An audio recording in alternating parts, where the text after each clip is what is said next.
জানো তো হায়দ্রাবাদে না বিকেলবেলার দিকে এত সুন্দর হাওয়া দেয়, মনে হয় একটু কোথাও ঘুরে আসি। তো সন্ধ্যাবেলায় আমি আর আমার হাজব্যান্ড বেরিয়ে পড়েছিলাম, আর হঠাৎ করেই দেখলাম যে আমার হাজব্যান্ড একটা দোকানে গিয়ে থামলো।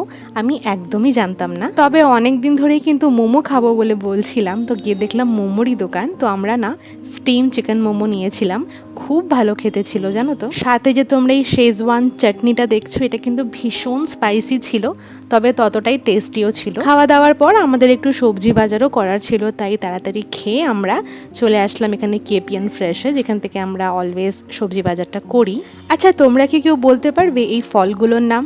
যদি জানো কমেন্টে জানিও। কিন্তু ঢুকেই ফল টল কেনার পর সোজা চলে গেলাম আমি ভেজিটেবল সেকশনে। ওখানে গিয়ে লাউটা তুলে নিলাম, কারণ ঘরে না অনেকদিন ধরেই চিংড়ি মাছ এনে রাখা রয়েছে, কিন্তু কি দিয়ে করব সেটা বুঝে পাচ্ছিলাম না বলে আমি কিন্তু লাউ নেব বলে অ্যাকচুয়ালি গিয়েছিলাম। তবে আজ আমি ভীষণ খুশি, কারণ অনেক দিন পর হায়দ্রাবাদ আসার পর ফার্স্ট টাইম আমি পুঁই শাক দেখতে পেয়েছি আর চট করে কিনে নিয়েছি। আর পুঁই শাক নেবো আর সাথে কুমড়ো নেবো না, এটা তো হতেই পারে না। একটা বিরক্তিকর জিনিস হচ্ছে ঘরে আসার পর না বড্ড চুলে জট পড়ে যায়।